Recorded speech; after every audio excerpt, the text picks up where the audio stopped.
6 जनवरी 2022 का ईवीएस का आंसर की बताने वाला हूं इस वीडियो के माध्यम से। फर्स्ट क्वेश्चन है, कक्षा 5 के पाठ्यक्रम में छपे गोलकोंडा किले के मानचित्र में 1 सेंटीमीटर जमीन पर 110 मीटर की दूरी को दर्शाता है। इस मानचित्र में फतेह दरवाजे और बंजारा दरवाजे के बीच की दूरी 14.2 सेंटीमीटर है। तो जमीन पर इन दोनों दरवाजों के बीच कम से कम कितनी दूरी होगी? इसका राइट आंसर हो जाएगा 1.562 किलोमीटर। अगला प्रश्न है, सर्दियों में ऊनी वस्त्र हमें गर्म रखते हैं, ऊन के ऊष्मारोधी होने का कारण है। इसका राइट आंसर होगा ऊनी रेशों के बीच वायु फंसी ट्रैप होती है एवं वायु ऊष्मारोधी होती है। अगला प्रश्न है 3 नंबर, 8 विद्यार्थी के 5 समूह में से प्रत्येक समूह ने वन्य जीवों के संरक्षण के लिए लघु नाटिका प्रस्तुत की। उनके पर्यावरण अध्ययन की अवधारणाओं की समझ और सृजनात्मक अभिव्यक्ति और सर्वाधिक उपयुक्त आकलन किया जा सकता है। इसका राइट आंसर होगा पर्यावरण अध्ययन के संपत्तियों की प्रस्तुति एवं समझ आकलन के लिए रूबिक्स।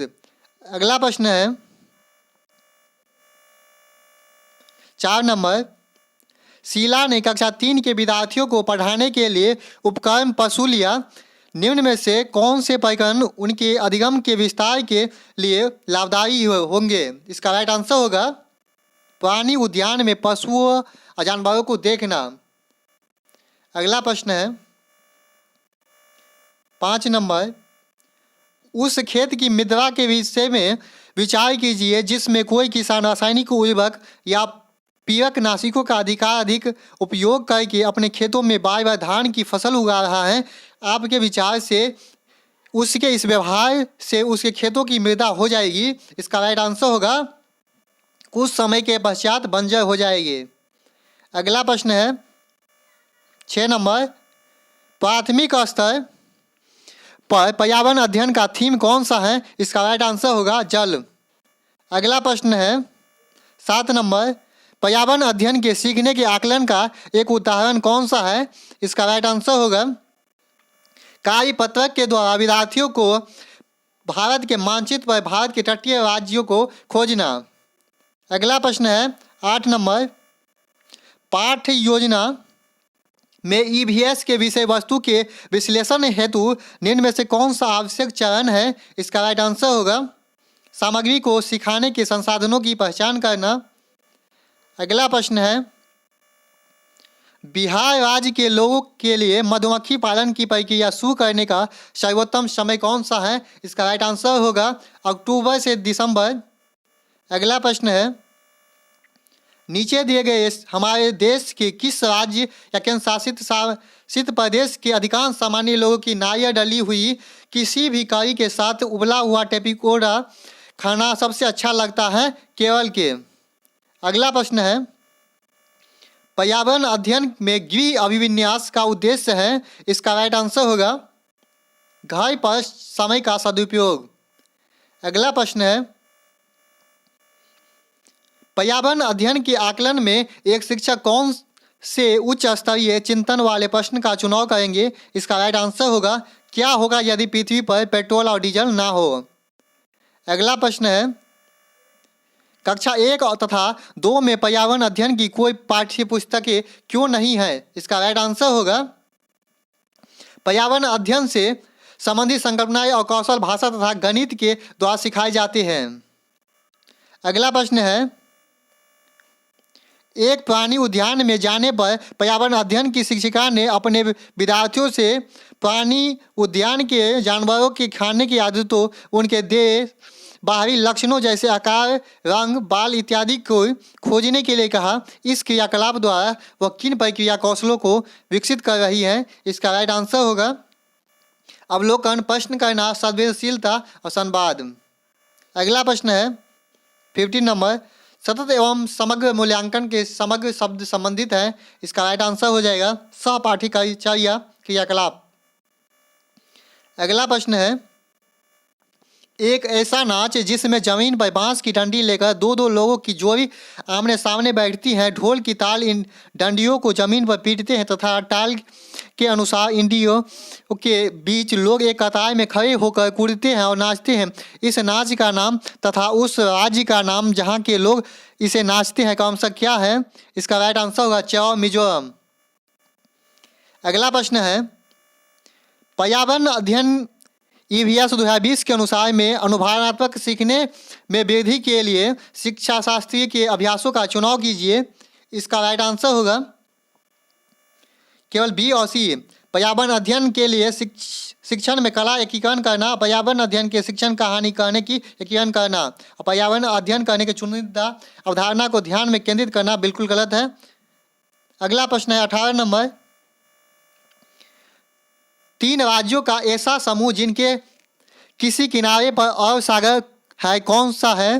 केरल, कर्नाटक और महाराष्ट्र। अगला प्रश्न है 19 नंबर, पर्यावरण अध्ययन की संकल्पनाओं को प्राथमिक स्तर पर प्रस्तुत करने का उपागम ऐसा है कि विद्यार्थियों का भोजन, आश्रय इत्यादि के विषय में ज्ञात करने के लिए अपने परिवार और समुदाय सदस्यों से परामर्श लेना पड़ता है। इसका कारण है पियाजे के मनोवैज्ञानिक नियम सीखने का सामाजिक अनुक्रिया पर आधारित है।